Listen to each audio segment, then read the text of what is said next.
Give us the intro, Blake. Let's do an intro to the show. Welcome to Agree to Disagree. Yeah, we should get on the same page before we do these introductions. Well, hello, greetings, and welcome to February 23rd, and we got a big show. Blake Wally along with Brian Engelman on Agree to Disagree.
All right.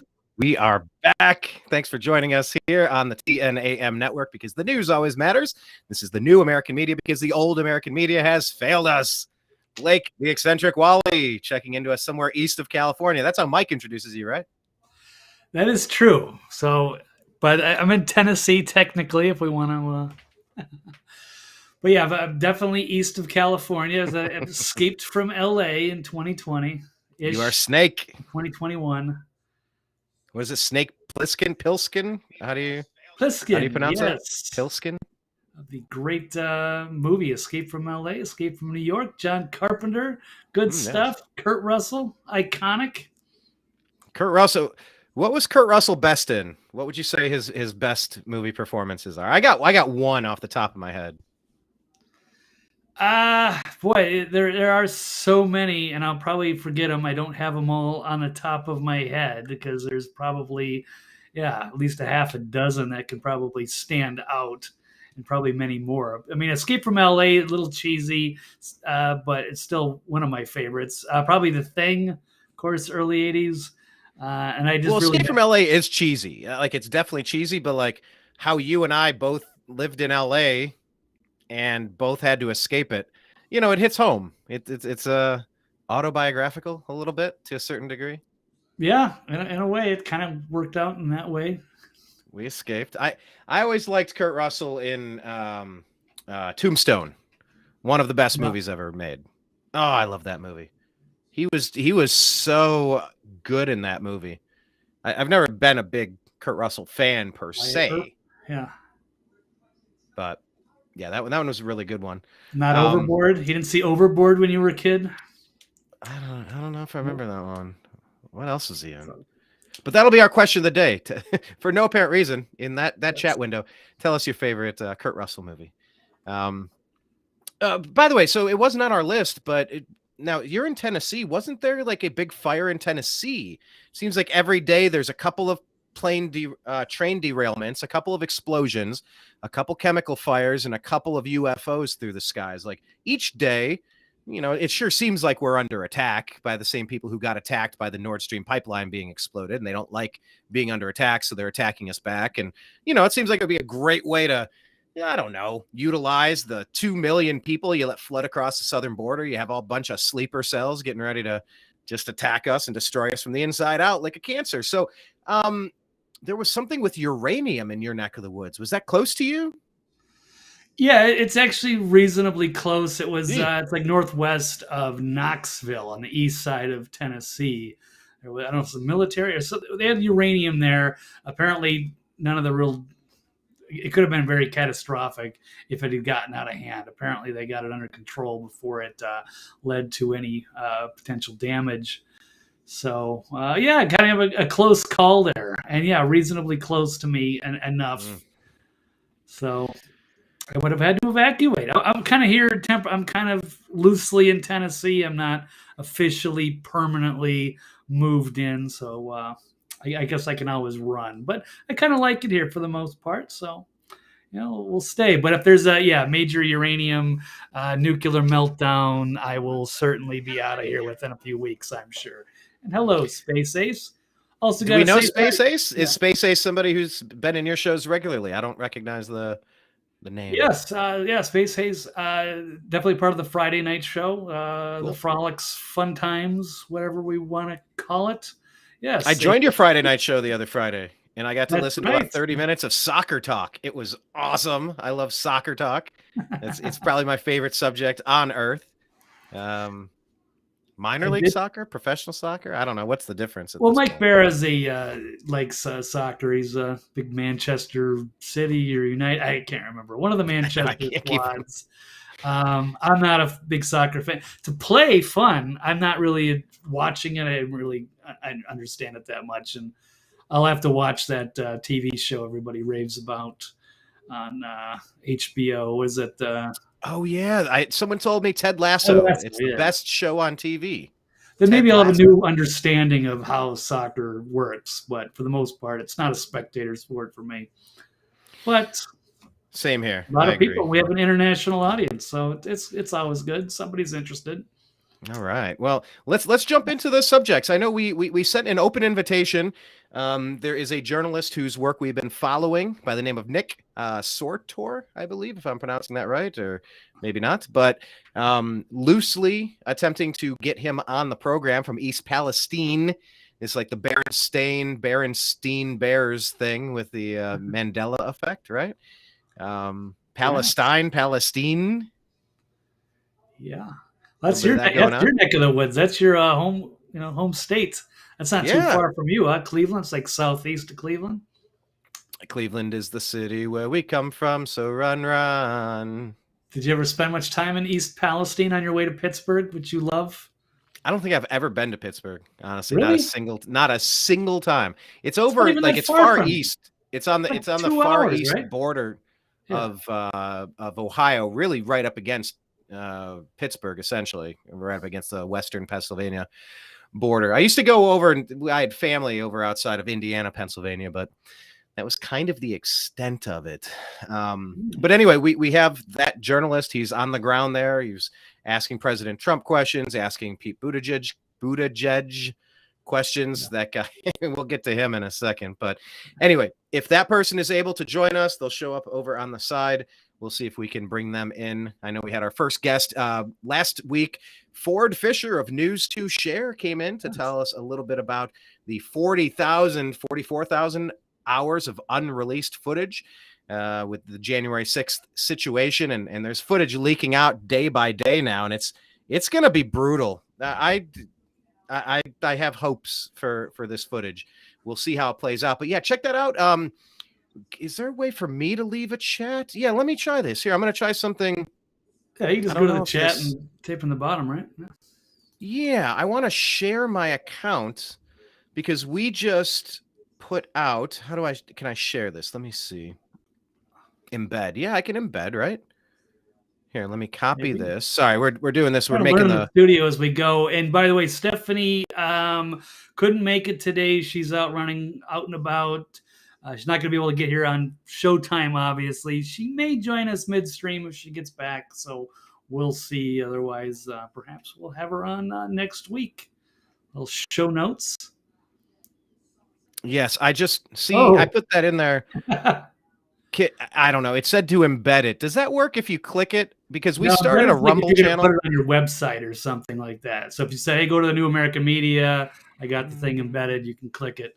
That's definitely not it. Whatever that is. You can probably delete that, right? Well, doggone it. See, I'm trying to share our account so you can follow us. This should be easy to click a button and then just share. But it's of course not. I don't understand Rumble, man. Do you use Rumble? Do you like? Well, you're not right. Well, we're not going to be able to stream on Rumble until we have a certain amount of subscribers. So not that. I just mean using the channel. Like I don't even understand the platform. The chat will not come into Restream. So anything from like Facebook, YouTube, D Live, Twitch. I don't think we're on those channels, but they'll all come together in the Restream studio, but not Rumble's not yet. So you'd have to use Rumble on the side in order to see any chatters or to interact there. So do you use Rumble though? Do you use it as a site? Because like as a site, it's just clunky. I don't know how to search for stuff. It's weird. I don't like it, but like we got to get away from YouTube, so we started one. Right. Yeah, it's good to start. It's not as advanced as YouTube, but they've got a lot more content that YouTube will refuse to publish. So it's becoming necessary. Space Ace saying he's been following Blake for a while. So I guess he knows your patterns. He knows when you go to the grocery store and get gasoline. He's been following you. So just checking your rear view, you might find him. He says he's been following Blake for a while. Lots of different names. David Lopan, Mr. Anderson, John Nada, Space Ace. Always enjoy Blake's take on things. I'll be tuning in here as much as I can. Hey, that's pretty cool stuff. Thank you, Space Ace, for following Blake so closely. Tell us what he's wearing next time, and if he has any dandruff on his shoulder. I don't know. You'll be that close. What kind of cologne he's wearing? Like, give us the full. I think David's he's in David Lopan, Mr. Anderson, John of many names is Canadian. So God, I'm so sorry what's happened to your country. How do we fix Canada? What the hell, man? We need strong neighbors to our north, and you got this Trudeau puppet, man. He's ruining that entire country, that formerly great country. How do we seize control of like normal leadership in this hemisphere? We got to seize control of our own country first, and then we can rescue the rest. But work in progress. It may not happen. It might be a lost cause. We're going to go down with the ship. We're going to go down swinging if we can. A little show note. Probably best discussed in pre-production or post-production, but we're doing this as we go. You're a part of the show. One of the suggestions Stephanie had was on our little our transitions, these video clips, to maybe make them a little bit longer, maybe make them a couple of seconds longer, because some of them are so quick, like 3 to 4 seconds, and it's like by the time it pops on screen, it's gone. But I'm going to click one of these transitions, and we're going to jump into the topics. All right. Let's start with are we in a simulation? You had this on the topics. I know it's something we keep going back to, but let's start there and wonder if, like, Canada, what's going on in Canada? Is this just a simulation? What's going on with Biden overseas while America's burning and being poisoned? Yeah, just money laundering in Ukraine. Is this a simulation?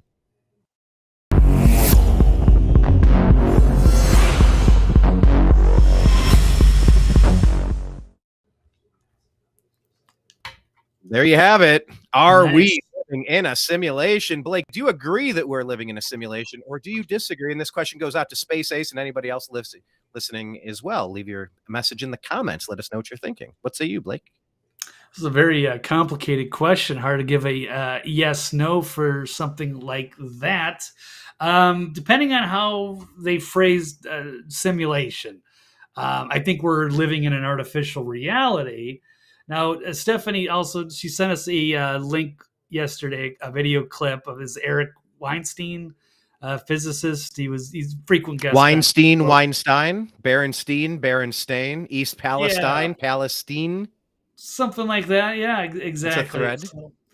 But he was making some kind of a reference to that we could all be, like where they study, say, an octopus or, different dolphins or, stuff, animals that have a certain level of intelligence, or rats in a cage or what have you. But are we perhaps under some kind of an observation? Now, I don't really like the technocrats version of, we're living in a simulation just because, someday far off into the future, people will have the capability of making a simulation. So therefore, it's true. Like, come on now. I don't think it's be very difficult to make something as complex as a human and our consciousness and just put it into a computer program like the Matrix. I'm not quite on board with that. But yeah, in a way, it feels like we certainly are. I think we're probably being studied like we're zoo animals. I think if there are intelligent life around the universe, they're probably watching us like a reality show. Like, what are these people going to do? Are they going to evolve to the next level, or are they doomed to fail and they're going to, nuke themselves. I think that's part of all the Eric Weinstein thing too, was like, can we use like a certain technology to go visit into the stars and travel the universe, or would we blow ourselves up because we're not responsible enough to handle the tech? So I don't think we're living in like a computer simulation, but it's an artificial reality because the people that rule this planet have created certain rules that we live by. And it doesn't have to be like this. So we're just kind of reacting to how things do.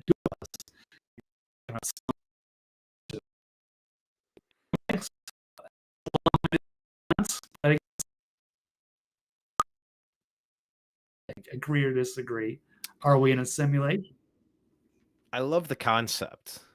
I absolutely love the concept of being in a simulation. Um, but I typed there in the comments, it kind of reminds me a little bit more of a video game. End of the day, what's the difference? You got Koopa Troopers running around, you got Bowser, you got, all sorts of weird, wacky little gremlin things, and we're reacting to the environment. There's a creator, a god, a omnipotent, omniscient being that programmed the universe, created the universe, spoke it into existence. I am, you're the video game creator, the creator. It's and then the zoo theory that you mentioned, that's really big in Ancient Aliens. And I'm using this chat, so I'm jotting things down while you're typing, so I don't interrupt you. But then I have like a record, so I can remind myself to go back. Right. It's kind of neat that way. Yep. But yeah, I love the Ancient Aliens theory that we're in a zoo and we're being observed, we're being watched, we're being studied, and it's a big component to the movie that I'm working on. Where we are watched as entertainment, a little Truman Show. It's a tale as old as time. This story has been discussed 1,000 different ways, kind of overlapping in mainly the same way. It's just like, are we ants in an ant farm? Is this an alien ant farm, like that band that covered Smooth Criminal? No. It's hard to make sense about what's going on in the news right now, because none of it really seems to pass a basic test of common sense, decency. The obvious stuff isn't obvious, apparently, to the people calling the shots. And it's just, and we'll discuss that coming up. We're going to get into our hard news in a minute, because, another Clinton side situation ruled a suicide instead of what it obviously was. And it's just, you just look at this stuff, you're like, none of this is real. None of this is, like, you can lie to me you can pee on my leg until your bladder's empty. It doesn't make it rain. It doesn't make it precipitation. Space Ace is saying he doesn't think it's a simulation, but he recently got into the idea that we're living in a post-apocalyptic reality. I'm going to pretend world. So a post-apocalyptic, are you saying we've already destroyed everything and this is like the remnants of our consciousness, trying to like yelp about it a little bit? Like we're trying to yap. We're that little dog trying to make some noise before we get hit by the car, but we know we're eventually going to get hit by the car. So if we're in a post-apocalyptic reality, that's after apocalypse. Apocalypse just meaning the revelation, the revealing. It doesn't necessarily mean cataclysm. It just means what was hidden, what was obscured, what was occulted has now been lifted, and it's been revealed in an apocalypse, a revelation, in an I'm going to pretend world. I mean, yeah, we got, like you said, the weather's changed. It's been really nice the past couple of days, but it's like, what are you and I doing? We're putting on headphones, sitting in our chair, and we're talking in our virtual world. That's what we do. It's our favorite thing, and then we connect with people that may or may not exist. These could just be chatbots. This could just be artificial programmed AI. Maybe these people aren't even people, Space Ace, right? And he's saying it's hard to explain. Hard to explain in a YouTube. No, it's hard to explain in general. I totally get that. But no, I like the concept that the people we interact with, they're just all NPCs. Maybe you're an NPC, but maybe I'm an NPC. Yeah. That's this is all programmed. It's just an algorithmic program, and I'm just spewing whatever the computer wants. Okay. Space Ace saying basically whatever was supposed to happen has happened. Jesus has come back and the world has ended, and they just keep it propped up like this and they keep us as slaves. I mean, I can't rule it out. I don't necessarily believe that, but I can't prove it wrong. So we can present all kinds of theories. Yeah. And so the question is, what are we supposed to be doing while we are here? What is the point of this existence? I don't know, Blake. I mean, you and I, we like ruffling feathers and calling out liars. Yeah. Yeah, I used to believe that we were, we could make a difference. We had this future that is indefinite, but it was being ruled by the wrong people. And if we could somehow reach the masses, get a mass awakening, that we could go to the next level, if you want, and human enlightenment, or perhaps the Star Trek type of world where we start exploring the galaxy. But we're a long way away from that. And I don't know if it's going to happen. I'm starting to think that our society might be doomed, and that we go through a cycle every 12,000 years or so where there is a cataclysm, like the solar system sort of resets, that there have been civilizations here before. Humanity hasn't really been here on the earth that long, but really go back a few thousand years, there really isn't a lot going on past 3,000-4,000 years, a lot of recorded history. There's some interesting civilizations. But if you go way back into perhaps the times where there was an Atlantis, or maybe there were giants, or there was some other advanced civilization, and I would encourage people to go look at Ancient Apocalypse on Netflix. The Graham Hancock, great journalist, showing structures all over the world, highly advanced, even more so advanced than we are now, things that we would have difficulty constructing now, that existed, and we don't have a lot of information on those. And archaeologists continue to just kind of dismiss all of this stuff as like, random or not important. And all of our ancestors were all just simple hunter-gatherers, when I think we can look at the pyramids or any of these other structures and go, no, there was some advanced cultures here, whether they're aliens and they left, or old civilizations that were wiped out. Every civilization's got a story about a flood.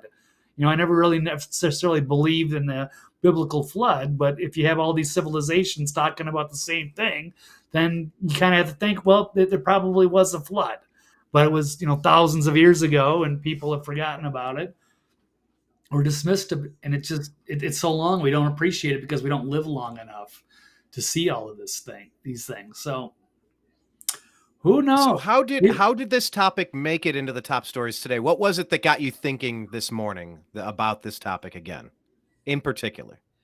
I think it was because Stephanie shared that link yesterday from the Joe Rogan Experience with Eric Weinstein, and then I was kind of thinking, oh, okay, well, maybe we could talk about that. Is this all just a simulation? But we have the same, issues with what's going on in the reality. It's like, is this real? You just see too many of these things, or you see coincidences, and you're just like, what is the purpose? Or is this all just fake? It's all for show, or is it all some kind of a test? I don't know. We're still, that's the age-old problem of trying to figure out why we are here. What's the purpose? What happens? Are we on a prison planet? Are we just being? Yeah. There's so many different angles and theories out there of what this is all about. And so many cultures have so many different answers, and then just trying to find what makes the most sense, learning as much as you can. Or whether you want to just stay under a certain umbrella of what people want to believe. Some people are very rigid in that. Like, you've got to believe the King James Bible and take it to a T, and don't question anything outside of that, or you're inviting demons and you're entertaining, but maybe they're right. Like I said, you can't really dismiss everything unless you can really, prove something wrong, which we can't. So we don't know what happens when we die. We don't know what else is out there, and how things work. We're very infancy of our evolution here, trying to figure things out. Meanwhile, we're just trying to survive day to day with all other craziness going on. We have the comment here, Vishnave Maharaja saying it's all Maya. Krishna is running the whole construct, all explained in the Vedas, Srimad Bhagavatam. In that the law of one makes the most sense. Oh, I think I've got that book. I haven't read it all. Oh, goodness. It is real in a way, but an illusion. What book do you have? Brian. Not looking. What is it? Wait, show me again. What is that? The raw material? No, look at the top. The Law of One, the raw material. Ah. Oh, okay. The Law of One. David Wilcock talks about this book all the time. I don't know if you know that, but there is a lot of interesting info in this book. I have not finished it. I accumulate a lot of books, and I don't always read them. I also have ambition to do it. Got to discipline myself to tear through that, because that is a frequently referenced novel. So we shall see. It's like from an advanced alien civilization spreading wisdom to the humans. I'm probably not explaining that entirely correctly, but something like that. Yeah, the ancient aliens theory makes so much sense. It just connects so many dots. It just when so little of what's going on passes the sniff test. It's so absurd. Yeah. That just kind of it gives you a different perspective. But yeah, anyway, just a little food for thought here while we wind the show up. Type your comments what you think the purpose of life is there. That'll be our second question of the day. What's the purpose of life? Our first question of the day being, of course, what's your favorite Kurt Russell movie? What's on the Mount Rushmore of favorite Kurt Russell movies? We'll ask you it that way. Feel free to leave those comments in here. But yeah, okay. Well, yeah, as we go through this, trying to figure out what's what and what's real. Let's continue. Let's jump through to some more of these stories, Blake, and discuss the absurdity of this simulation / future past thing that we're living in.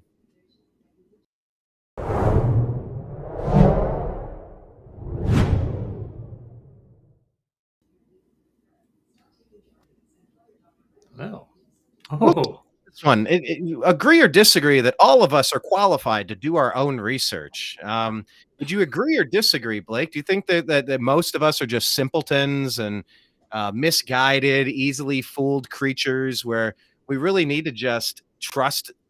You will respect my authority. You will trust the source. Or are we qualified to do our own research? Where did you get this idea to discuss this topic today? Oh, one of the internet's favorite people to beat up on. I think he deleted his Twitter account. Was it Sam? What's his last name? So I don't mispronounce it. I don't have a different window that's in. Oh, it's from Sam Harris, the big supposed intellectual. Supposed, yeah, he makes a lot of sense until he doesn't. Right.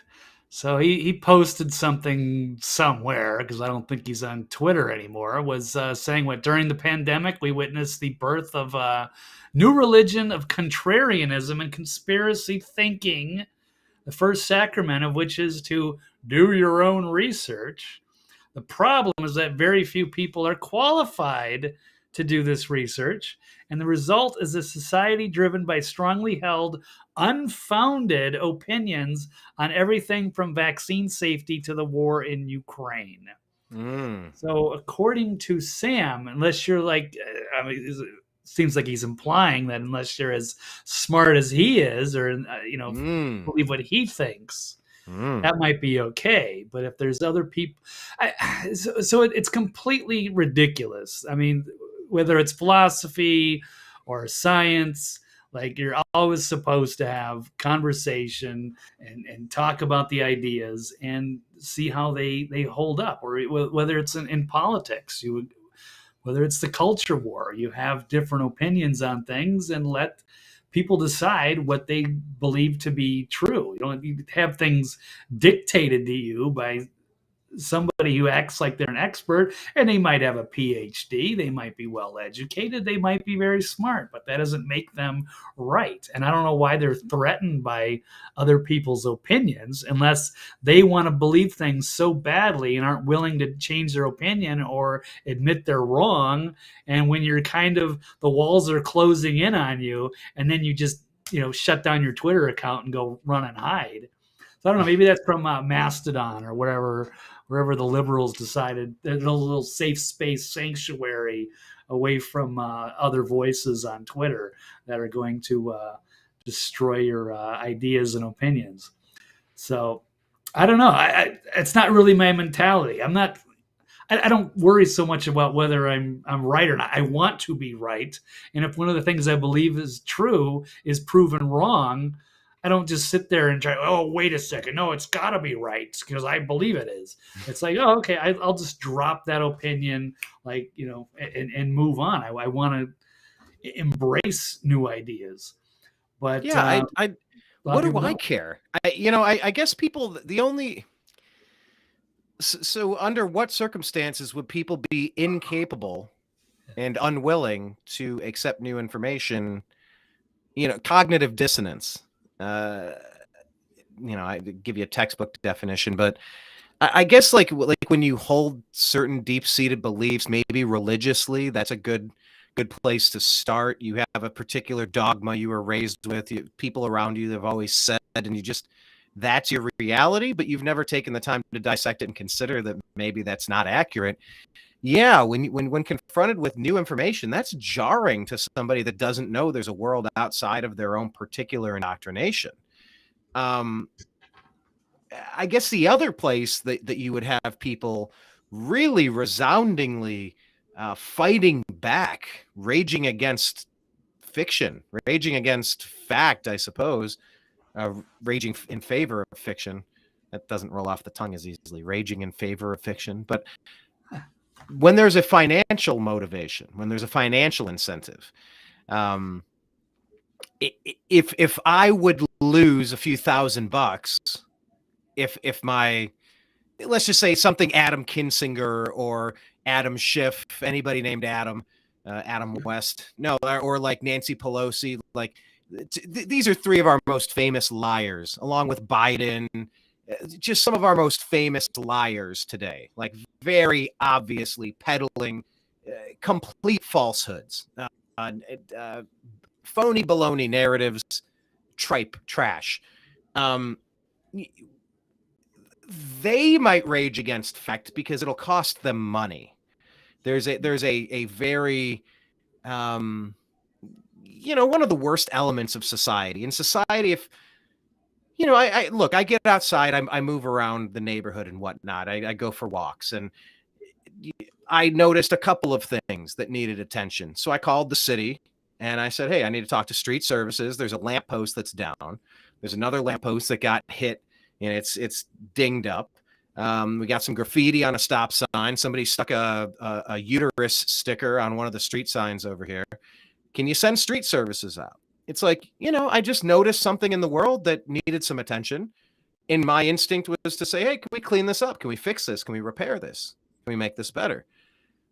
That instinct working in a community, that's something that helps people.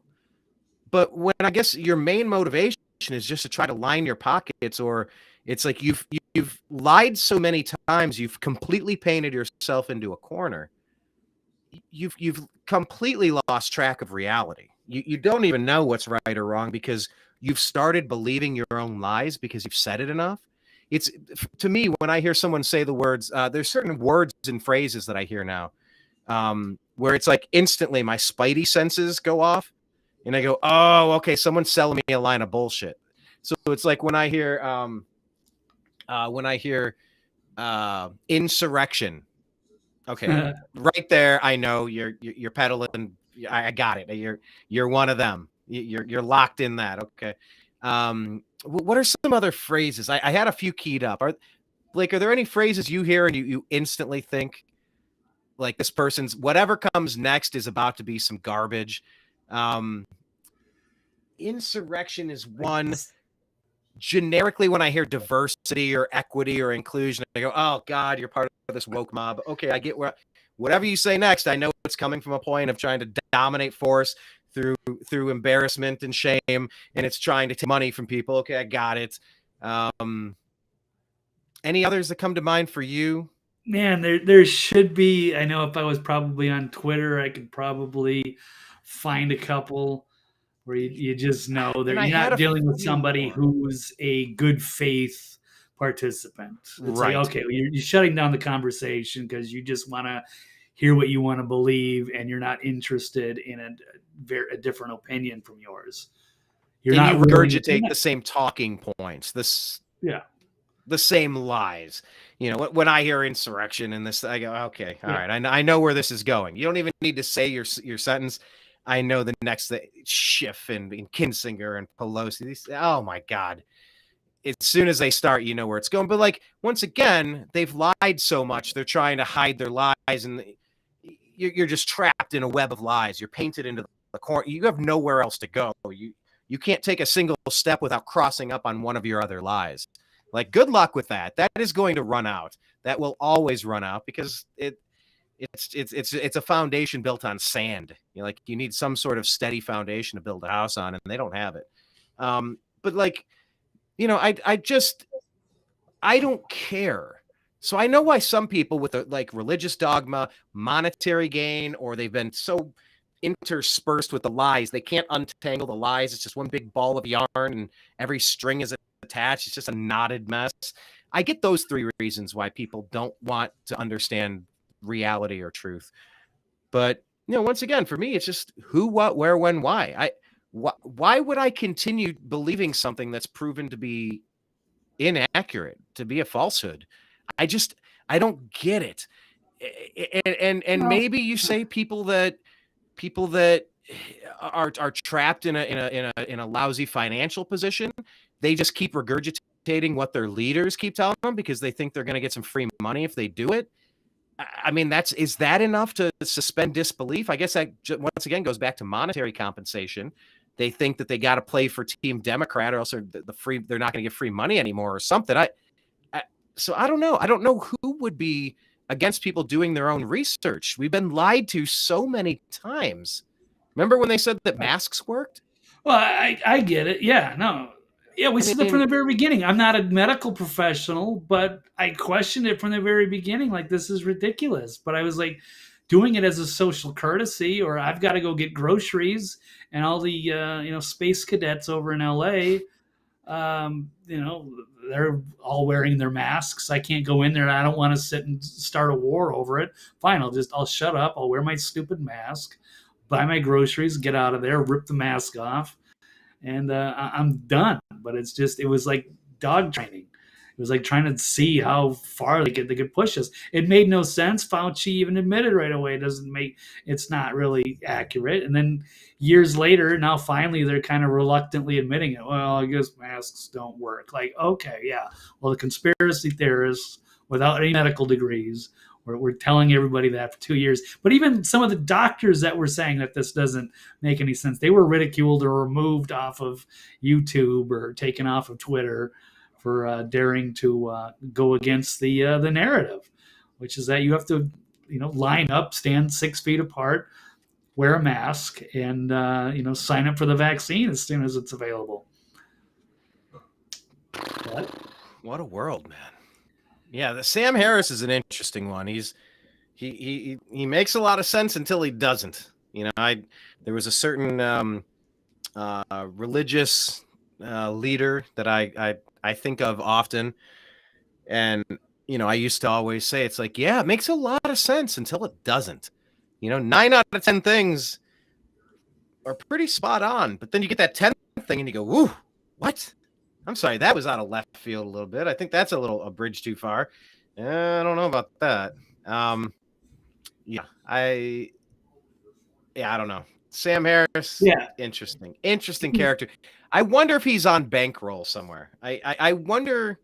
I'm starting to wonder, because it's like once you come out with a couple of absurd things in a row, maybe not in a row, but like in the past 6 months, you just wonder, is there a blackmail component? Is someone pressuring you, coercing you we want you to take these stances for whatever reason? And look, we'll keep the money flowing into your foundation, which keeps your podcast up and going, because we know not enough people are watching. I don't know. I don't even watch Sam Harris. I'm not saying he's not viewed, but like the people pulling the strings, like the Project Veritas people, they seized control of the corporation and then they kicked him out of his own company. It's like, was he told to leave Pfizer alone, and he went on his own way, and then it said, all right, well, we're gonna kick you out of your thing. Yeah, I mean that's possibility. Yeah, it was definitely with the media people. They're paid to have a certain narrative, or people like scientists that are pushing global warming. They're getting big money from the World Economic Forum or some of these liberal think tanks, and they want to go with the narrative that it's man-made global warming, and that they have to come up with scientific models that go with that. Otherwise, they'll be out of a job. And the same with the liberals or the conservatives, liberal media. If you're going to be in there, you can't really question some of the things, or you'll be out. They'll replace you very easily. But I'm also seeing the same thing with some of the conservatives, especially with this conflict in Ukraine and Russia.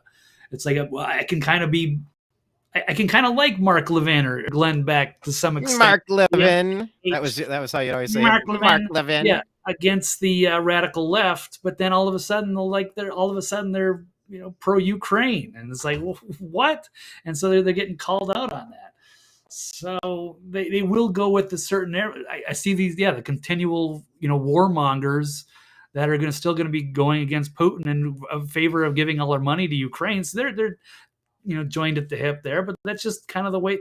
It's refreshing to see somebody like Tucker Carlson, who's actually kind of doing his own thing and being a little more independent than some of the more conservative voices that are usually on Fox. So he's put himself out there where a lot of those guys won't even touch that stuff. So I got to give a kudos to that. But for most people, the journalists, you kind of pick a side and you stick with the talking points from your party and your network and your sponsors, and you don't want to make too many waves. You don't want to get sued, and they play it very, very safe. So it's unfortunate, but there's a lot of money in that. So blackmail may be a part of it too. But with somebody like Sam Harris, where he's invested, he's written books, and maybe he's getting money from the liberal outlets in some ways. Yeah, he can't, say, hey, the conspiracy theorists are making a point, or entertain those opinions. He's got to be hard line. It's his way. And if you're not on his side, then you must be a crazy conspiracy theorist, or you're not qualified to do your own research. So it's only certain select people that are, I guess, are intellectual enough and independent enough to tell you what's real. But we found out that most of these fact checkers and such are actually just paid by these liberal organizations to, support their ideas. And it's anything but independent. Yeah. It's all left wing. It's been an attack on anything right, anything center right, anything libertarian, anything that's not full Kool-Aid party leftist. It's been under attack. And it's like, you don't get a monopoly on attacking opinions that you think suck, because your opinions are the worst. You don't get the opportunity to just bully, to manhandle the rest of society, especially because your ideas are awful.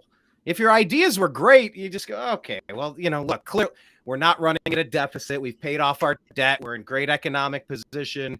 The pensions have been not only fully funded, they're more than fully funded. Our healthcare is the best on earth.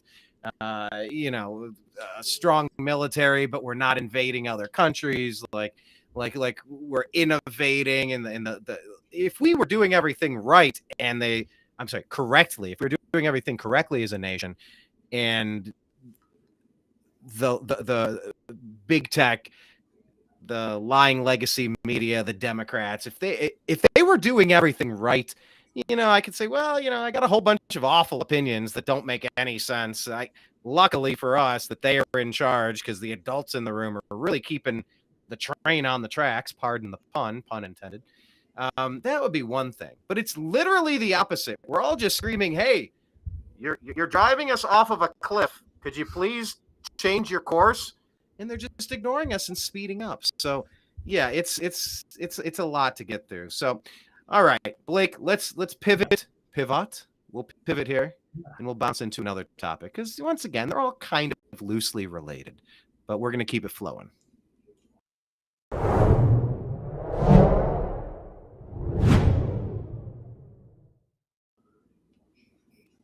All right. So I am backloading our show today to save one particular story for the end, just in case we're able to get this journalist in. And that's of course talking about East Palestine, Palestine, Berenstain Bears, Ohio. But yeah, this is a really odd story. We're talking about strange creatures right now and weird people doing weird things. I guess is a good moment to bring up this Georgia grand jury. You got a story pulled up? Do you have the actual some video clips of this person? Because can you set us up on the story in general? What is the Georgia grand jury talking about right now? Why is this news? This is just another relentless effort to try to pin the tail on Trump?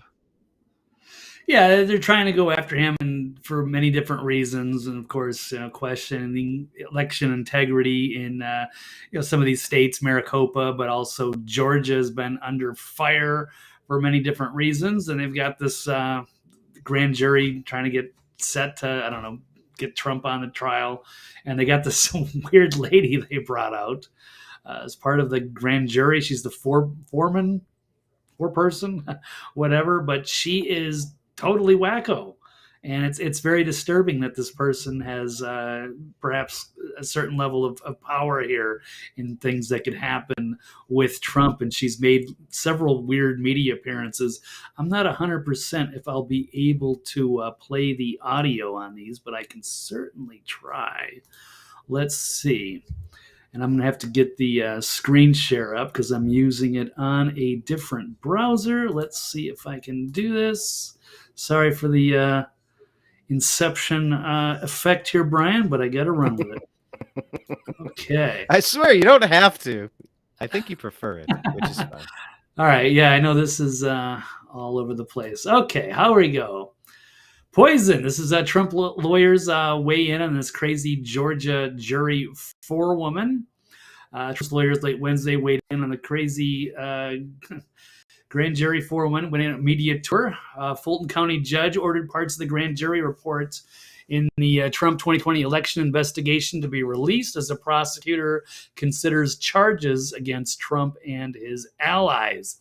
Grand jury concluded that one or more witnesses lied under oath and recommended perjury indictments, saying a majority of the grand jury believes that perjury may have been committed by one or more witnesses testifying before it. The forewoman of the jury, Emily Kors, did a series of disastrous media interviews.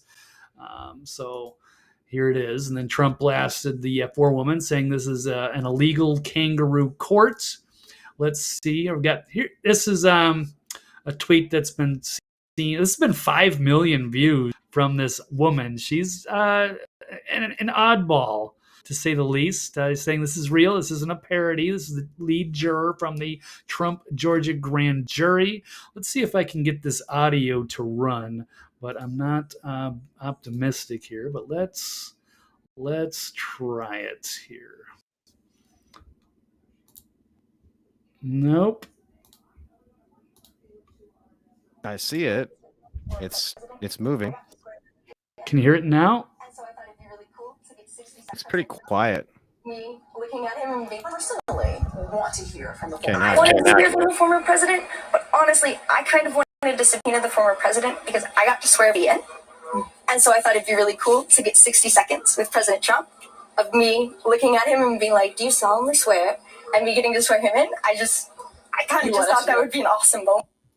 Personally. Yeah, there's something very odd about her, and she was on CNN, and just the way that she looks at the camera, her mannerisms, a lot of people found that disturbing. Can you hear me now, Brian, as I'm talking? Yeah. Okay, good, because I'm not sure exactly how. And once again, I can hear you in imagine- here, but I can't hear me anymore. We already established that. Oh, okay. I haven't Just been able trying to since I've launched this new show. I'm trying to figure out how to get the headphones to let me hear what I'm saying so that I can know when I'm a little too loud or a little not as loud. Yeah, that's a strange person. So the grand jury is saying what? They think that people may have lied about what? What people? Trump lied about, like what Yeah, is who's in charge of this? What is the whole gist of this? Just for the the trial and trying to contest the election that happened there in Fulton County, Georgia. We saw Stacey Abrams running the show. We've seen, ballots that were allegedly under the table, adjudication, weird things that were happening with some of these swing states. Allegedly.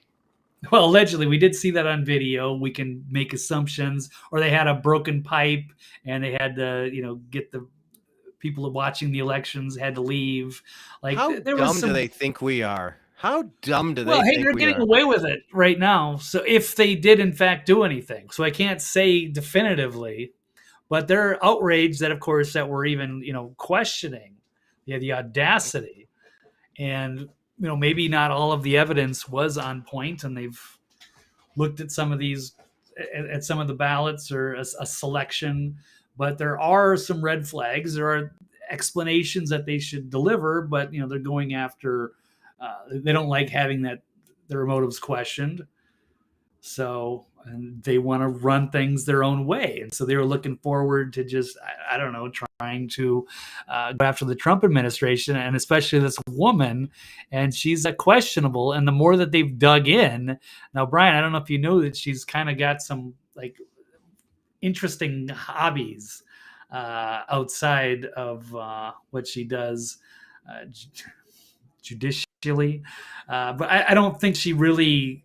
I don't understand how you get qualified to have that prominent of a position and to sit on a grand jury if you don't, have everything all together. Like, I can kind of trust most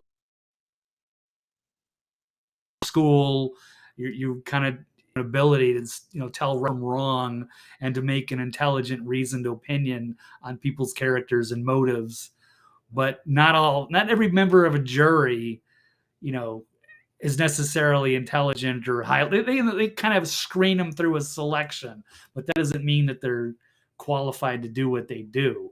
And this lady certainly has a lot of character issues, and it just kind of makes you wonder what side she's on, or how she is. She seems relatively biased from what's making her rounds on the media, and so now they're criticizing her. And Brian, did you see all the stuff that she's into? She's like a Harry Potter fan, but she's like into like witchcraft. So I'm gonna post some of that too. Let's let me find this. I mean, you so didn't here's know. from Jack Sobek saying the Pinterest of that Trump grand juror has been found, and it's worse than you thought. And this is the stuff. She's like, I guess she's deleted a lot of her social media profiles, so people Go in can't the dig Wayback in. Machine. Nothing is ever deleted. Right. So at least they did find her Pinterest, and this is a lot of the Daily Mail, and it's showing some of the pictures. Here she is. I guess that's from Harry Potter. I never really got into it, but Slytherin University. And then here's her Wiccan, whatever witchcraft stuff.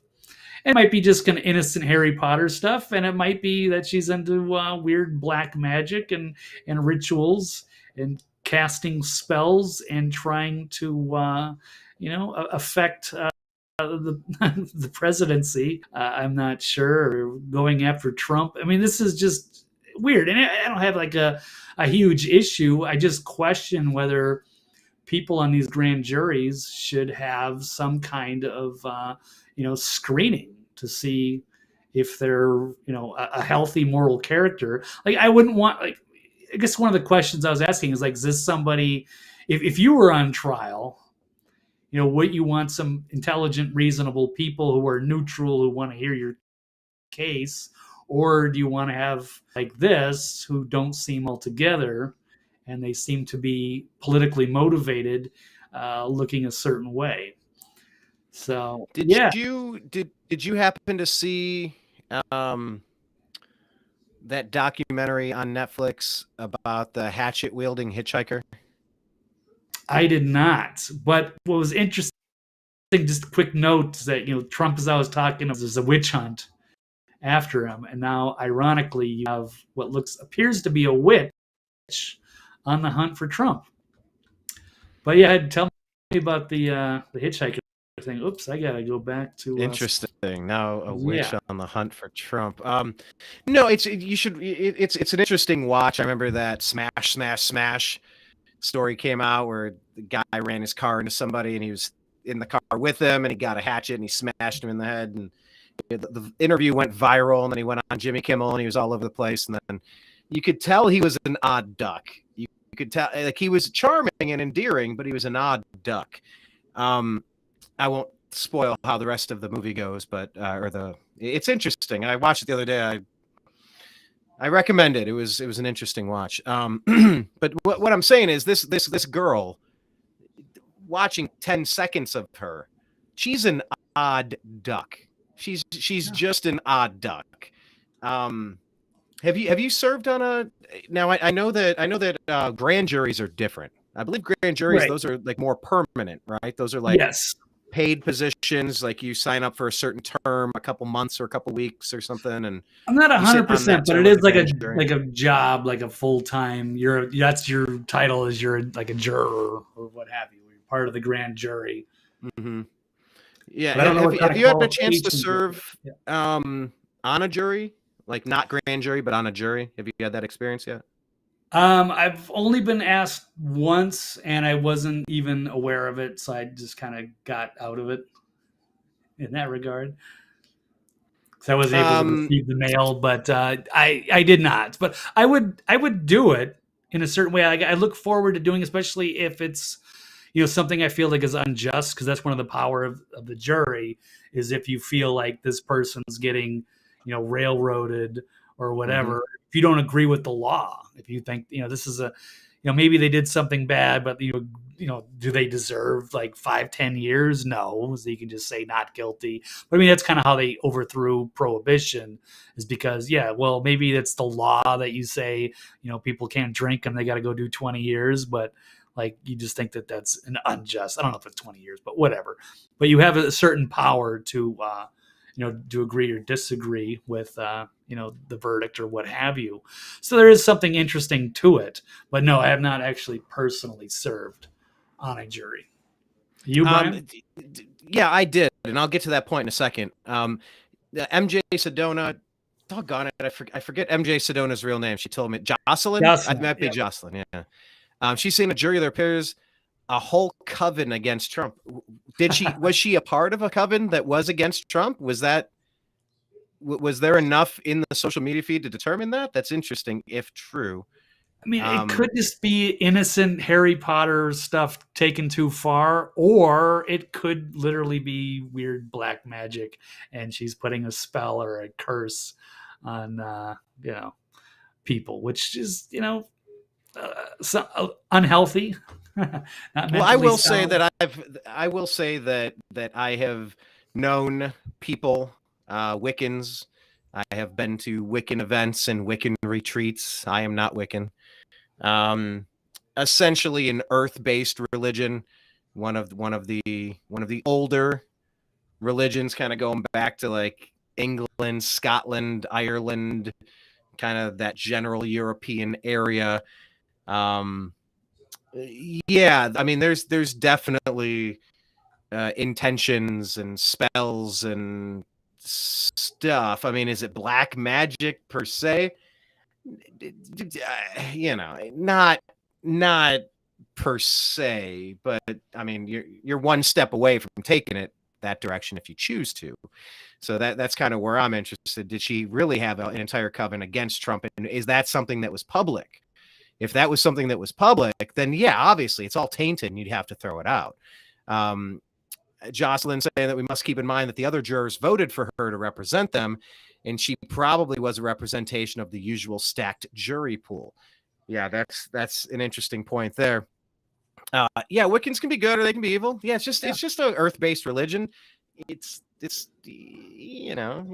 kind of dorky, but it could, there is magic involved in as far as intentions and spells and whatnot. But I mean, dark stuff, black magic, I mean, you gotta kind of seek that out, because generally, unless the whole crew's into that type of stuff, they don't want that stuff around.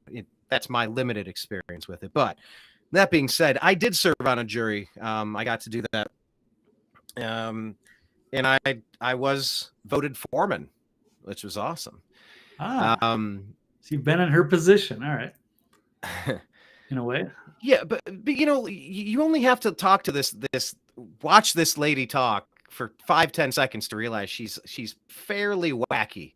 She is an odd person. Um, I, yeah, mine was like it was a traffic situation. It was something with a motor vehicle violation or like a rental car, and then something with, and we just sat there and we listened to everything, and we had the chance to preliminary move everybody into the back. And I, using my experience with my homeowners association, I just kind of wanted everybody else to talk before I did. But I just kind of put it out there like, hey, this is our first chance. Yes or no, we could just do a quick vote, test the waters here. Maybe we have a good idea of what's going on and we could save ourselves some time. If you want to vote to continue this, raise your hand. And if you want to drop this, raise your hand now. And everybody voted to drop it. And so I got us to quickly reach a verdict when we all went back and said, yep, we're all moving past this. Nope, we're not accepting your accusations and claims. You haven't provided anything of value. You're wasting our time. We're going home. That was awesome. And it wasn't just me trying to steer the jury. Everybody was viewing the same stuff the same way, and we could quickly move on with our lives. Stop wasting our time is essentially what it boiled down to. So, I definitely enjoyed that experience. But yeah, this is fairly strange watching this girl.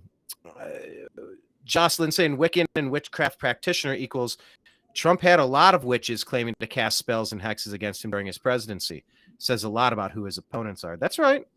There was that. I do remember those stories. I don't know if this person was particularly. I don't think in order to be in a coven, in order to be a Wiccan, you have to be anti-Trump or anything per se.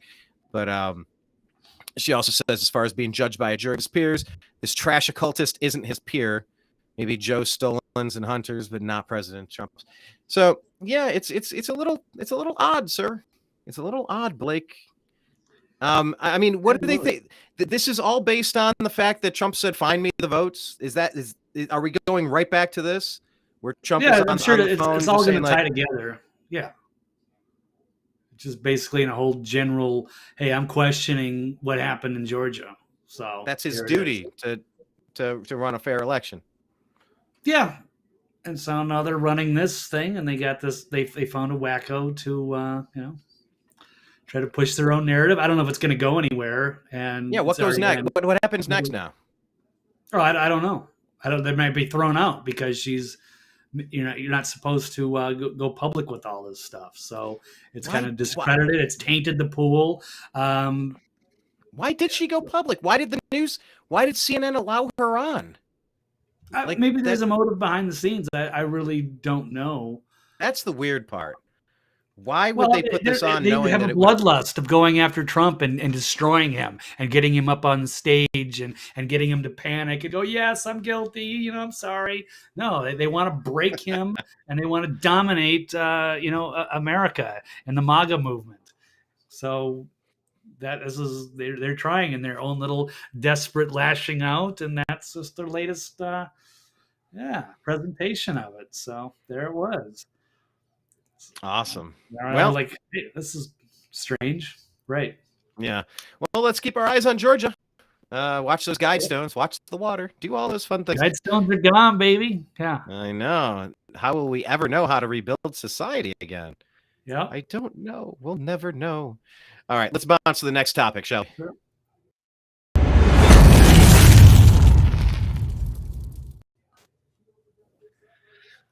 All right, now we're getting into the heavy-hitting news here, Blake. Another potential Clinton side situation here.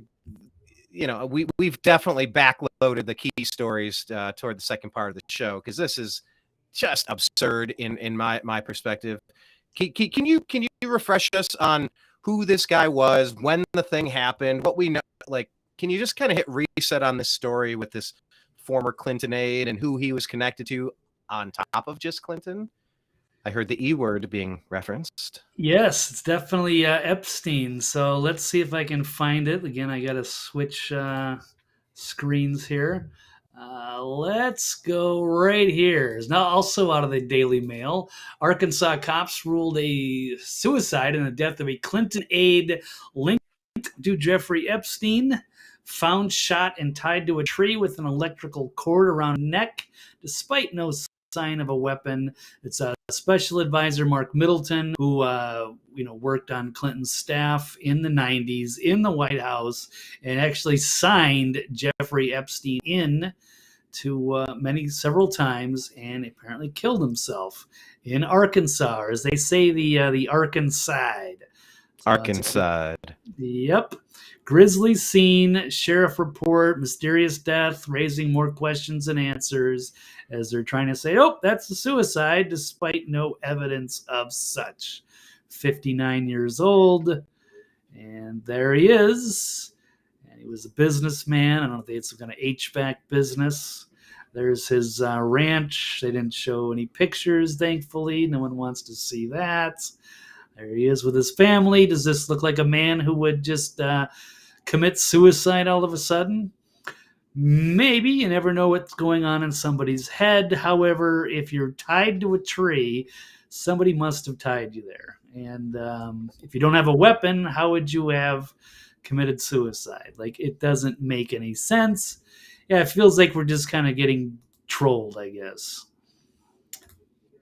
So it's more absurd. Yeah, we're just getting trolled. Like this is insanity. This is another story out of 1984 where they tell you, we want you to say 2 + 2 = 5. And it's not so much that you say it, you must believe it. Why is anybody still protecting the Clintons? Why? They're still very powerful, that whole apparatus. Are they? They basically got the ball rolling on all this kind of deep state stuff and the media. So they're darlings, and they won't. They're still entwined with the DNC. They're powerful people and fundraisers. They're essential characters to the Democratic Party machine, and they continue to cover for them, no matter how cartoonish it gets, no matter how much the Clinton body count. And we've seen this, the Vince Foster and all of the other people that have mysteriously died or committed suicide. And here's the latest one, and it's maybe the most obvious one that there's something wrong here. It's obviously wasn't a suicide, but they're either going to ignore the story or they're going to continue to cover for it. Like there's nothing to see, and the Clintons are such great people. Give money to the foundation and elect Hillary, and it's disturbing. And it's just mindless cult followers. So at what point are they going to say, yeah, you know what? This can't be a coincidence. There can't be this many suicides. And this last one, and it's tied to Epstein. I mean, how obvious does it get that it's a loose end? That maybe he was talking. Maybe they had to get rid of him. I don't know. But if he's connected to the Clintons and the Epsteins and he dies in a mysterious suicide, it's probably not a suicide. So if this is agree or disagree, I don't exactly know how we're phrasing it, but I'm saying it's highly suspicious. Do you agree or disagree that the former Clinton aide committed suicide? I'm going to disagree. I think they're full of shit, and now they're just throwing it in our face and trolling us with it. I'm going to go ahead and disagree with that as well. It's completely obvious. There's tell me what I'm missing. Tell me why I'm a Oh, that's another thing that when I hear people talk about diversity, equity, inclusion, okay, those are all buzzwords. I know where this is headed. When I hear insurrection, that's another one. Oh, what was the word I was just going to say? Conspiracy theorist. That's the other one. When I hear the phrase conspiracy theorist, I tune out whatever's coming next. I float away and I go, oh, that person's just that's an NPC. They're about to spout some drivel. Yeah, I mean, is this you and I, Blake? We're clearly crazy conspiracy theorists, probably homophobic and probably transphobic and probably fascist and probably Nazis because we don't think that a guy who's tied up to a tree can kill himself with no weapon. Like, that's how absurd this is Yep. begun. Like that's how absurd this is escalated. Like, the escalation of this now, this is anybody out there laughing at people who are looking at this saying that doesn't add up in any way? Like, 2 + 2 will never equal 5, no matter how many times you want us to say it. But there will be the usual cast of characters who are either bribed or paid off, coerced, threatened, or blackmailed that will call people like you and I crazy to dispute the findings. You know, in a normal society, the feds would come in and go, hang on, step aside. You're done. No. We're running our own investigation here. This is a hate crime. You know, you hate truth, so that's a hate crime. Everything is a hate crime. If you hate somebody enough to harm them, all these words. Another Epstein connection. So we were supposed to get those lists, right? The Ghislaine Maxwell Epstein lists. I've seen some things floating around. Yeah. I don't know if there's a definitive date. No. They just keep saying soon, so I don't know what that means. There's no hard date yet, as far as I know. Nothing yet. Perfectly accurate list, as far as I know, yet either. So we're waiting, just like we're waiting for the Fauci files. Yeah, what the hell's taking that so long? Don't know. We'll have to find out once Matt Taibbi and Elon release them. So who knows what's going on behind the scenes?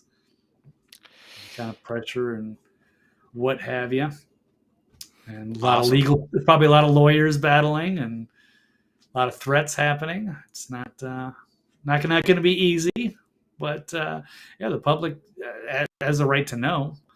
But we'll see that. But yeah, you're absolutely right. So if this investigation is happening and the Arkansas police are coming up with this theory that it was a suicide, then yeah, you would think that the good guys, like the FBI, would be like, hey, on the federal level, like, they're not going to put up with that. They're going to say, let's go in there and let's do our own investigation, because that sounds like BS, like, as a checks and balance against that. And maybe they come up with the same theory, but now it's just the FBI has been so corrupted in large part because of the Clintons. Not that it's always had its issues, but especially with the deep state, especially with Clinton, Bush, Obama, it got really bad, and it's just, you can't count on it. And they're just basically protecting the bad guys at this point, and so they don't want anything to do with the Epstein and the list. They're protecting all those high-level people who are been getting away with some pretty nasty crimes for a long time, allegedly. Allegedly. I mean, it's never been more obvious that the FBI has turned on American citizens. Like, it's turned on reality. Like, it's an out of control fiction machine, right? Like, tell me, when is the last time the FBI has done something accurate and factual and helpful to America? Like, how far back do we have to go to find some? We think, the feds will come in and they're so helpful. Like, maybe I'm just having recency bias. I can't think of anything where I've been, thankfully they came in and fixed something that went wrong. Like in Quantum Leap, we're sending in the FBI to fix what once went wrong. When's the last time that happened? They're sending the FBI, I think it was the FBI, wasn't it, to search for hate crimes with Bubba Wallace, and they're sending the FBI to search for hate crimes with Jussie Smollett. It's like they're constantly trying to push an anti-white, anti-fact agenda to just lie. Like, they're just dying to find these stories to get like the Obama Biden puppet masters some sort of ammunition to bludgeon the American people with.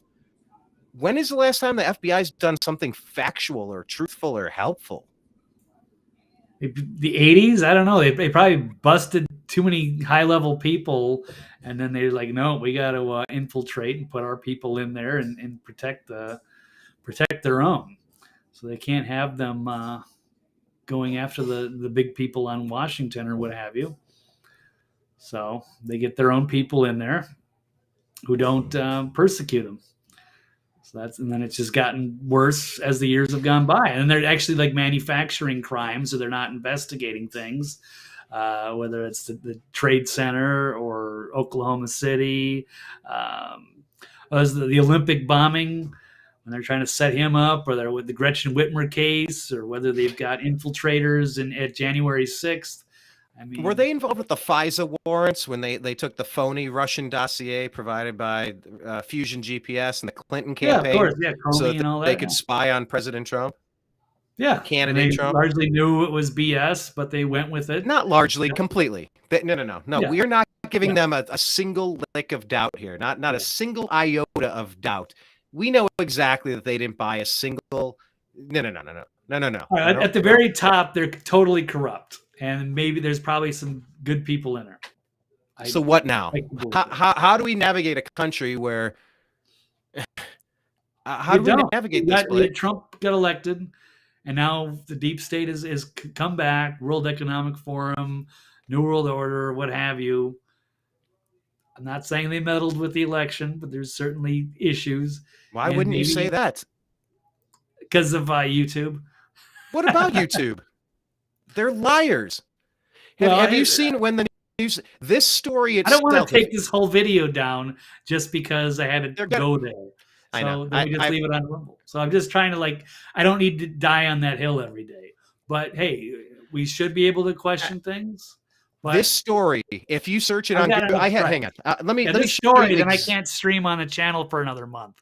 So I don't want to get a second strike again. That's the reason. I'm not trying to, I'm afraid to talk about it. No, I'm not. But I know what'll happen, as has happened many times already. I've got multiple YouTube channels, and I've had strikes, and it's a pain in the ass. And I can talk about any other number of things, and I can still tiptoe around the issue without having to go there. And then, I got a strike, and there's nothing I can do to appeal. And this was sent to me earlier today. Yep. From a friend, and he said, Google is hiding stories again. So he typed in Bill Clinton aide, and this is what they do. These are the people we're walking on eggshells around. I get it. You don't need to die on the hill, whatever. But let's just call it out for what it is. Yeah. It looks like the results are changing quickly. It's a topic sometimes can take time for reliable sources to publish information. You should check the source and come back later. The death of Clinton aide tied to Jeffrey Epstein ruled a suicide. This is who Google YouTube is. They are the biggest liars. The biggest. Yeah.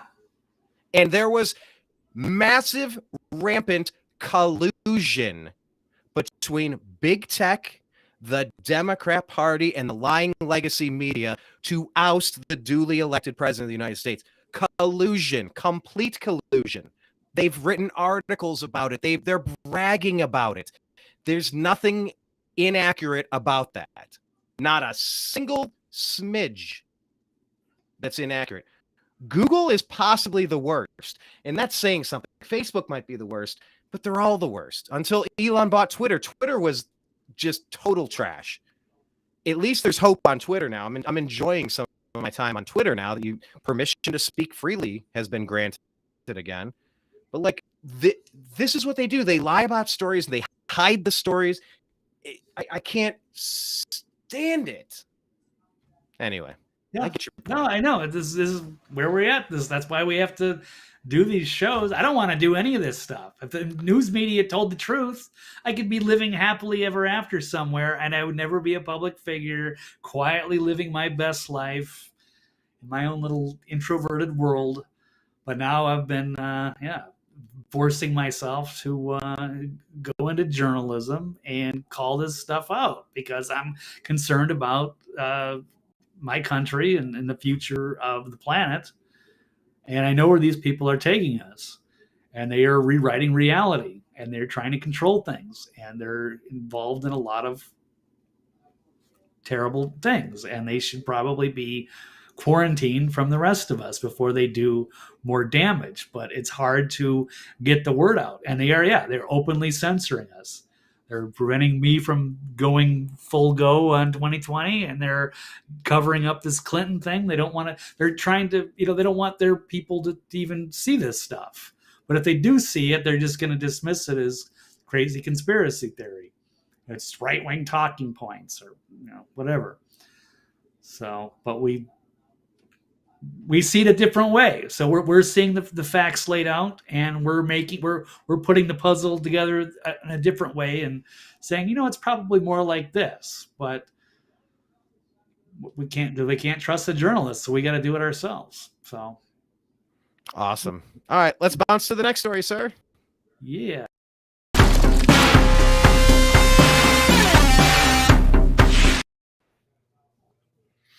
Yeah, so those are good stingers, but maybe if we could add a couple of seconds to them, maybe add like 2 or 3 seconds. I could probably run them through the editor and stretch them out, change the music. I don't know. If we want to. All right. I think we would. Interesting point. Because they're good. All these are good. These are great. Yeah. They're great. Okay, so here's something. Vladimir Putin. He discussed. He held a, what do you call it? Kind of like a State of the Union. I don't know what they called it. It's like on the 1-year anniversary of their invasion of Ukraine, if you want to say, and just kind of giving an update and what their motives are, and the reasoning, so people understand why this conflict is happening. So he's kind of laying those points out, and I can respect that. I mean, it's a year since the Ukraine-Russian thing happened, but it's been since 2014 since the United States overthrew Ukraine to put the puppet government in there, right? Right. Yeah, their own person or somebody who was more sympathetic with NATO in the West and the U.S. Yeah, they have their own agenda, and they've been kind of poking around with the Russian bear for a long time. Well, tell us, do you have that story queued up to walk us through what we know about? Part of it. He ran a big speech. It's like an hour and 45 minutes, so obviously I can't get into too much of it. But, it created a stir online with a lot of people who, especially with Republicans, who were saying, I kind of agree with Vlad. It's not that I'm pro-Russia. It's not that I'm pro-Putin, but he makes some points. And I'll pull up a story. There's a couple of them, but again, it's kind of being reliant on the highlights that are there. Let's see if I can find it. So there's one out of the Kiev Post, which is Ukraine's Global Voice, which is very, very, very biased, as though Putin's the bad guy, and that's it's subjective, and people are allowed to make their mind. It's not like he's no angel, he's no saint, but he's a principled man who's protecting his country and his interests, and he doesn't like what's happening. His security is threatened on the West. So a lot of people are trying to say, oh, he's going to go into Ukraine, then he's going to go into Poland, he's going to dominate Europe. No, it's BS. But he doesn't like this puppet government, doesn't like the Zelensky. He doesn't like the Azov Nazis and the way that they are treating the eastern parts of Ukraine, which are more leaning towards Russia, the Donbass and Crimea. And they'd rather be with Russia than Ukraine. And so I'll just go into some of the highlights because I won't have time to get into all of this, the back and forth. But what he's saying, so President Putin updated Russia's elite on Tuesday in the Ukraine. The highlights, it says it's a difficult time. I am making this address at a time which we know is difficult. It's a watershed moment for the country. We have a colossal responsibility. He says we've been a hostage of the West.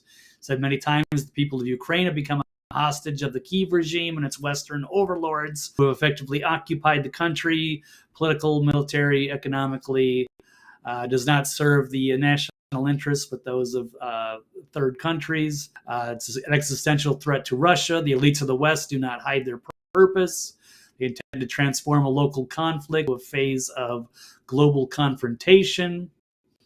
There's aggressive information attacks against us, the culture wars, distorting historical facts, attacking their culture, look what the West does to its own peoples with the destruction of the family, cultural national identity, perversion, abuse of children, same-sex marriages, the spiritual catastrophe, with the way that they're running the sanctions on the Russian people,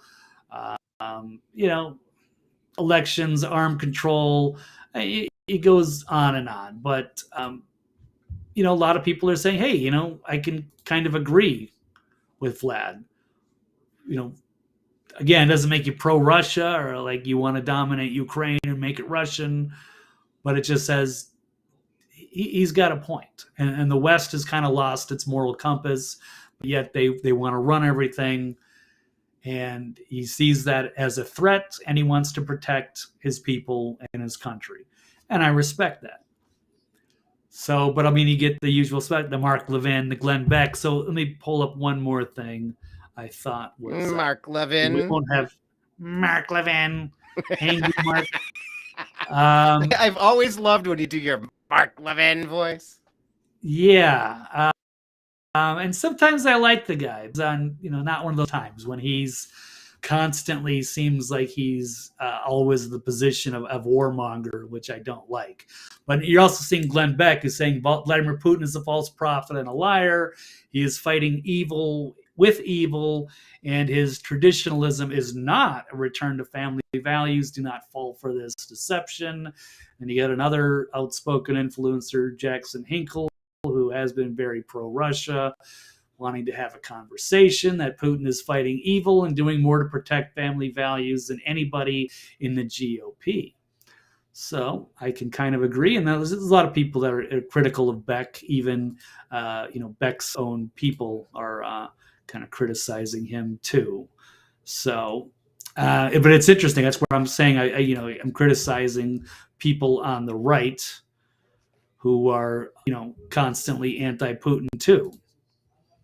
So I don't always agree with their views. Oops, let me start screen there. But so what do you think? You agree with Putin? Or do you think he makes a point? I mean, look, man. How much are we supposed to care what's going on in Ukraine and Russia? Why is this something we're supposed to threatens the entire planet if we get into a thermonuclear war, or if we get into it does if we escalate it, right? Yeah. We're fighting a proxy war. We sabotaged the Nord Stream pipelines. They were bragging about it. Are they still claiming they didn't do it? Because the administration was bragging about it and threatening it. Have they admitted it full force yet? No, of course not. But they were bragging about it and they wanted everybody to know. So why aren't they admitting it? Because they bragged about it, but once they actually did it, and then they tried to blame it on Russia and couldn't get away with. Why would Russia do that to their own pipeline? Once again, these people push because they think you're stupid. That's why. Because they think everyone's stupid and they're going to believe their propaganda. Oh my God. They push the dumbest shit. They are, for being professional liars, they are the worst liars I have ever seen.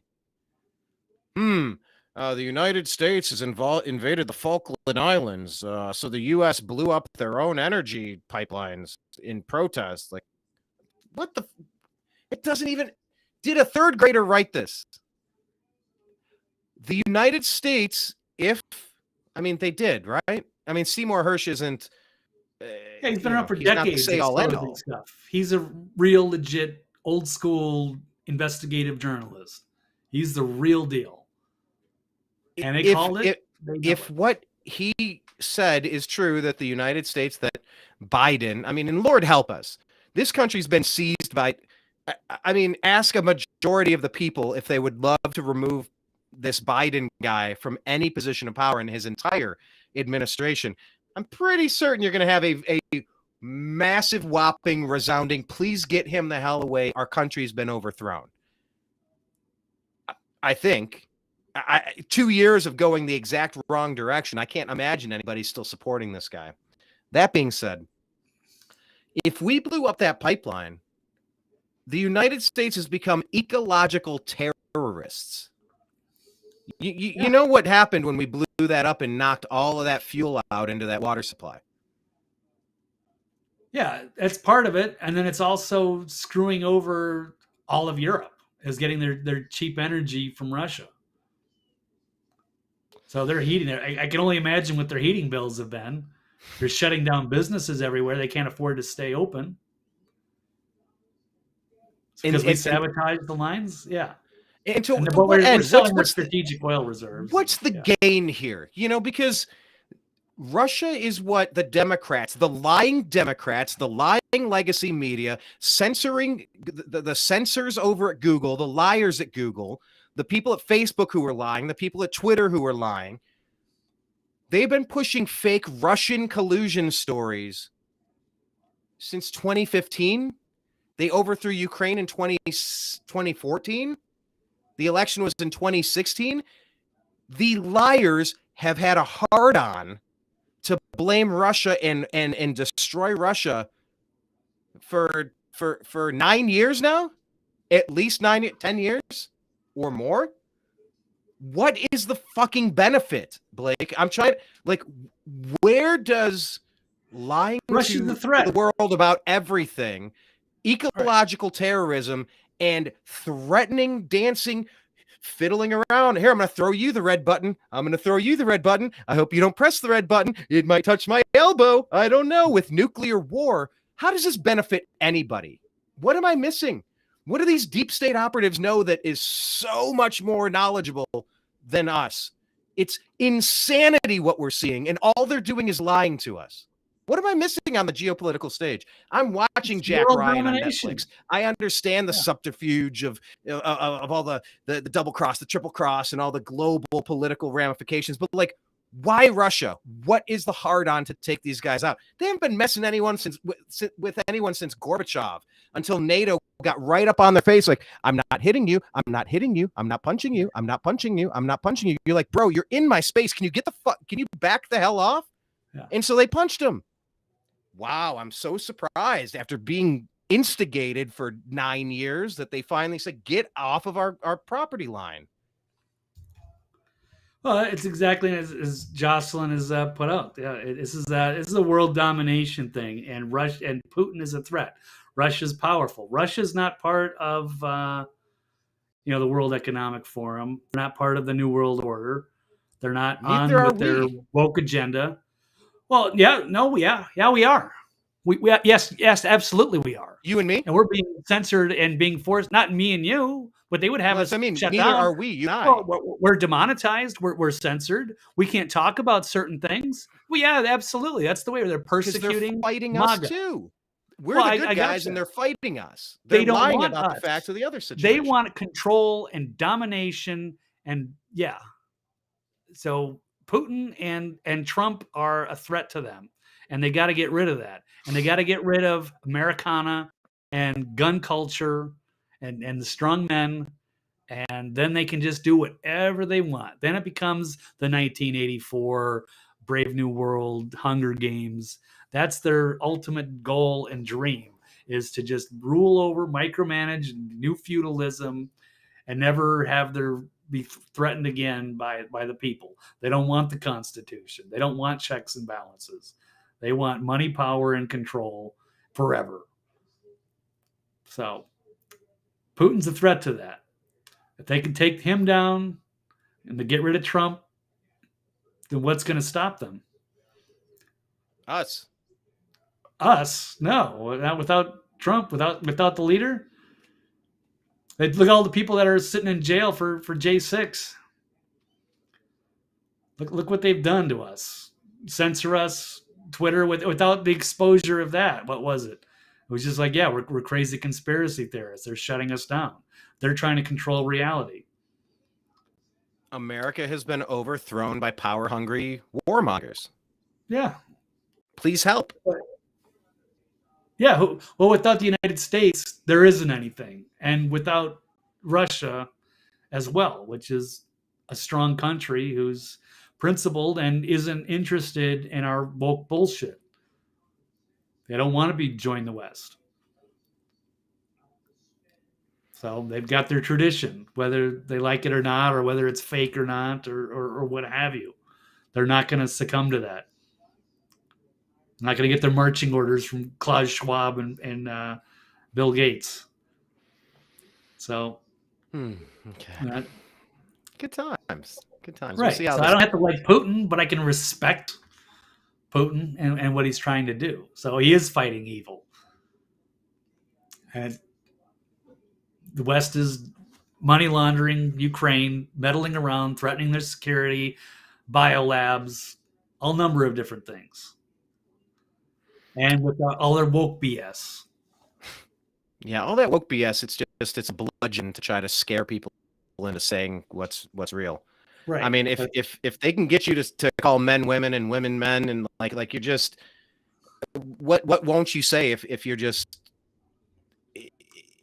if you can take reality and force people to be quiet about just the blatant, I just, it's all blatant lies, man. You know, if I know Russia that, you know was, that, but the people don't. And now they're covering it up. You can't even find the truth. You can go Google it, but what are you going to find? you're going to find that statement that says, right. This is a topic that seems to be changing. We're going to do additional research before you show you a damn thing about anything, because we don't want you to know, and maybe the feeling will pass. There'll be another distraction by tomorrow, so you won't remember to research it. Well, are you qualified to research, Brian? Yeah. What makes you Right. qualified? Exactly. Back to Sam Harris. Jocelyn here is saying infiltration and sub. Here. Yep. What's that? So, I got about 3 minutes. So we got a lightning round. We got to head out soon. She was Jocelyn saying infiltration and subversion by China has a lot to do with it. Through elite capture, Xi owns our government. There's very little resistance to that. Leftists are brainwashed and delighted with that arrangement.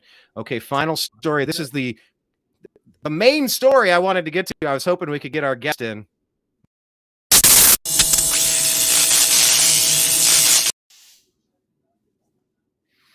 So the Biden administration represents America better than President Trump ever did, as witnessed in East Palestine, Ohio. Blake, agree or disagree? Disagree. Gosh, I mean, this is an easy one, but it has to be said. It has to be pointed out, and it should be like an obvious thing. They dropped the ball on this. They would have ignored Ohio as long as they could until Trump showed up, made them look bad. And then, all of a sudden, Mayor Pete finally shows up today. Biden has never mentioned the word Ohio, Palestine, Ohio. He immediately went over to Ukraine when Ohio needed help. And that's when Biden should have been there as the leader. Oh, my God, sorry, bring you all kinds of aid. Give them $500 million. No, he gave it to Ukraine. They staged a big photo op with air sirens and everything. So it's just a joke. It's America last. They're throwing it in our face. And, that's why Trump is showing himself to be the true leader. Mayor Pete just continues to embarrass himself. And which is, entertaining for us, too. So, but not a good look for them. Whether that's going to have an effect, I don't know. Yeah, I want to play this one little clip. This is from Nick. I was hoping to ask him about this today, but the stars did not align. Let me pull this up real quick, and then we'll let you go, Blake. Here is a screen share. I'm not going to be able to hear it, but let's see what we can do. Okay, can you see it? I think you can see it. Okay, here we go. He's been Secretary of Transportation for 2 years now. How long can you blame the Trump administration for all your failures? Let me say this. I will take responsibility for how I do my job. It is time for the Trump administration alumni to take responsibility for their deregulation and join us in calling for us all as a country to reverse course. Okay, well, why don't you just reverse course, Brett? I'm not. I'm just a Twitter guy. So the people on the ground, they know what's going on. Buys everybody McDonald's and sends them water and lifts everybody's spirits. And, the Biden, former Vice President Biden, he's over there in Ukraine just pledging we're going to fund your pension benefits or something like. Yep. Bro, final word, Blake. Sum this all up for us here. It's embarrassing. This is the problem. Elections have consequences, and now you're seeing it. The America First policy to the America Last policy that we're seeing with the Biden administration. They're transforming things, and they have no excuse not to have visited Ohio, not to have given them aid, and to just act like it's not happening. Meanwhile, they're continuing to fund a proxy war that most people aren't interested in. And it's just continued black hole, blank check. It's unclear whether that's really helping anybody important. And certainly we should help our people here at home first, no matter what. And then once we're taking care of our own country, our own border, our own people that are having issues with disasters, then we can try to help the rest of the world. And that's the way Trump set it out. And he left he had to go. And now we have the other administration, the clown show. And it's sad. And I wish people would wake up, realize that this isn't right, and try to fix it. I'm not holding my breath, but we'll see. We've got another year and a half till the next election, and hopefully people, scrutinize this, make better decisions, and understand the bigger picture here and where we want to go as a country. Well, they don't have to like Trump, but you can't like the Biden and Pete Buttigieg. And this gang of people are certainly not competent. So what else are they going to do? If you don't like Trump, you don't like DeSantis, what are you going to bring us that's going to make America prosperous again? So we don't have to have these continued embarrassments. Why would you even want to go out as a media person and defend this every day? It would be something we're proud of, or we're working together, or we come together on certain things that we can agree on as Americans. Sad that we're here. It is. Dear Heavenly Father, Gaia, Mother Earth, Grand Architect of the Universe, Divine Spirit, the Cosmos, whatever you choose to define that term as, please deliver us from the evil, the incompetence, the tomfoolery of this Biden administration, and help get America back on track. Amen. A little bit of a non-denominational plea to the universe, because we really need to be flying our flags upside down as a sign of national distress. Like we have been taken over by nincompoops and liars with big tech collusion, and we need help. We're begging for help because these people do not represent us, and we don't want a nuclear war with Russia. We don't want a third world war, and we need to get back on track as soon as possible while there's still time, because this is not an infinite timeline where we can correct this stuff. Because if those missiles start flying, man, it ends real fast. The sun gets blotted out real fast. The water becomes undrinkable. The air becomes unbreathable real fast. So please deliver us from evil. Amen. Blake, I appreciate you joining me on the show today. We want everybody to follow Blake on Twitter. He's at TV's Blake Wally. Any other final words or places you want them to follow you, sir? I still got to work on the website, getting there, but I just want to thank Space Ace and Frankie and Jocelyn. Great comments. Also forgot to mention Space Ace, who also goes by the name David Lopan. We forgot to mention is the bad guy, David Lopan. I don't know if you remember this from the movie Big Trouble in Little China, which was the Kurt Russell movie. So he was the main character battling David Lopan. So interesting how that tied together. Forgot to mention it. I don't know if you're still out there, David, but thank you. Good times. And we'll he was in that movie? That all connected? If you look at David Lopan, I believe it's that, whatever the bad guy is in that movie with the weird eyes, classic 80s, but one of the big Kurt Russell movies anyway. Wow. So. Synchronicities, man. I'll take it. Synchronicities usually mean that you're on the right path. They're like little mile markers to let you pause and go, okay, interesting. So, all right. Yes. Thank you to everybody who's been watching. Everybody watching. And yeah, thanks for continuing to put this out. Looking forward to this probably next Tuesday or whenever we do the next show. But good times. Thank you, everybody. Thank you, Brian. Good job.